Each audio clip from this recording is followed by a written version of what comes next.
Much attention was given to Donald Trump's potential appeal with Black and Latino men. For more on how Trump actually performed with minority voters, France 24 journalist Erin Ogunkeye joins us here in the studio. Hello there, Erin. Hi, Charlie. Now, the demographic breakdown has been one of the main themes of this election. Before, the idea that minorities would be supporting Trump in larger numbers was it was unproven. It was sort of hearsay. But now the polls seem to suggest that that is the reality.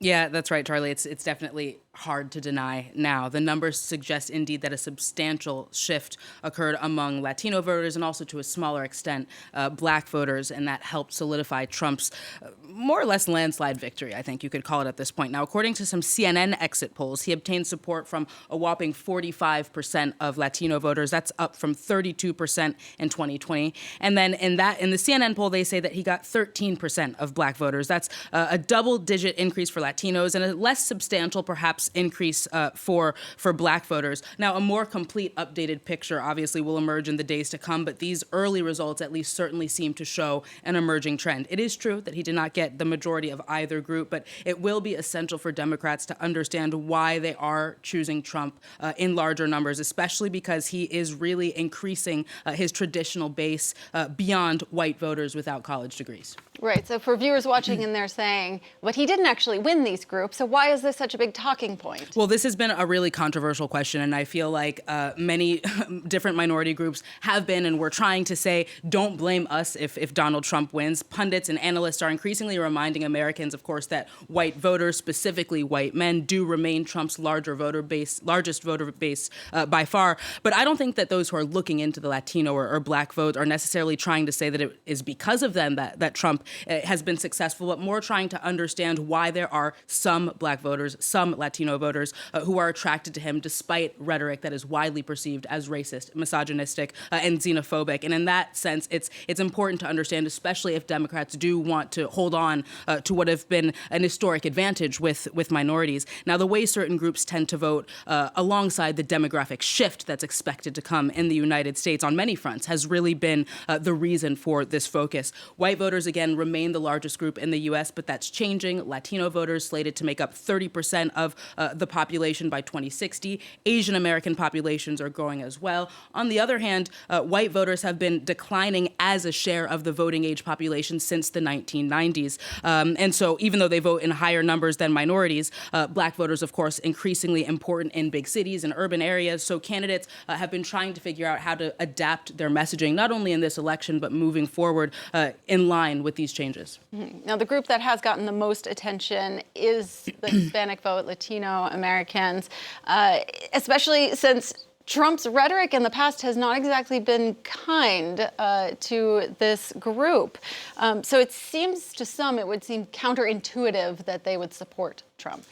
Trump's support from Latino men in particular actually surpassed support for Harris. He got 54% of the male Latino vote against Harris's 44%. That's at least according to NBC exit polls. That means he increased his support amongst them by an estimated 13%. Now, this mirrors a national trend that we see of men in general without college degrees, by and large, being Trump's biggest supporters. Latinos are no exception to that. That almost makes gender and education level a better predictor, or I think at least an equal predictor of who somebody might vote for alongside their race. Policy-wise, the issue that's most important to Latino voters, again, like white voters, is by far the economy. 85% of them said that that's the issue that matters most to them. Other polls really broke that down and specified that it's the cost of living and inflation that are of particular concern for them. And then, like you say, there is this general surprise that Latino voters would choose Trump, especially given that rhetoric. But I think that knee-jerk reaction has kind of failed to take into account a few sociological factors, the complexity of what it means to be a Latino American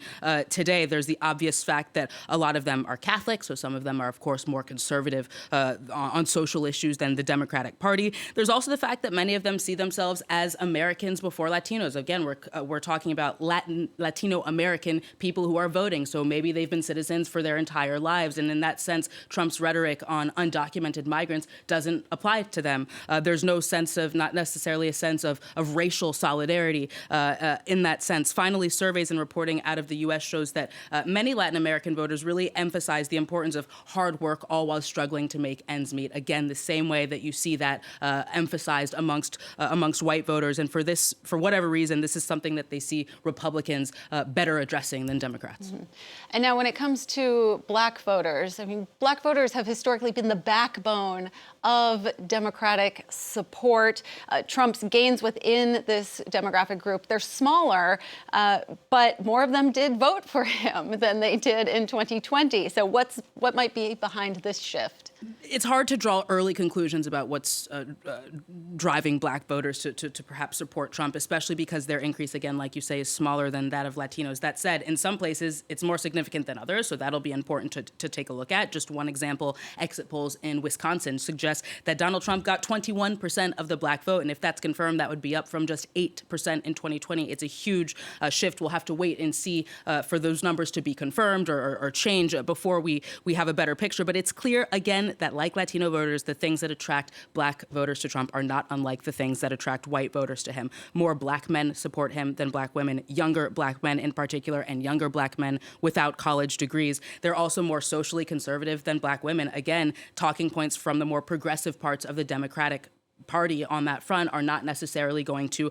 appeal to them. Other reporting has focused on how some black men are just as attracted to Trump's fiery, misogynistic language as white voters are. I think Obama really ruffled feathers on that theme by accusing black men of not supporting Harris in large numbers, quote, because she's a woman, but it's true that it's an important factor to look at. There is misogyny in the black community in the same way that you can see misogyny in any other a male community. But most importantly, I think a recurring theme for black men disillusioned with Democrats is that they feel neglected by, taken for granted by the Democratic establishment. This feeling that despite all of these left-wing talking points for decades on systemic racism, discrimination, that their lives are really not getting any better. And again, in this sense, it's the recurring theme. The economy is just as important for them as it is for white voters. The feeling that their lives are improving. I think Harris tried to address this in Pennsylvania, which also may have seen support for black men's support for Trump increased significantly. She drafted an economic plan geared at black men, which included legalizing marijuana for recreational use, offering fully forgivable loans to black businesses. But it remains to be seen how convincing that was, especially for those who find that their lives didn't improve under Obama, under Biden, and that the idea that her administration would be a continuation of those policies that they found overwhelming.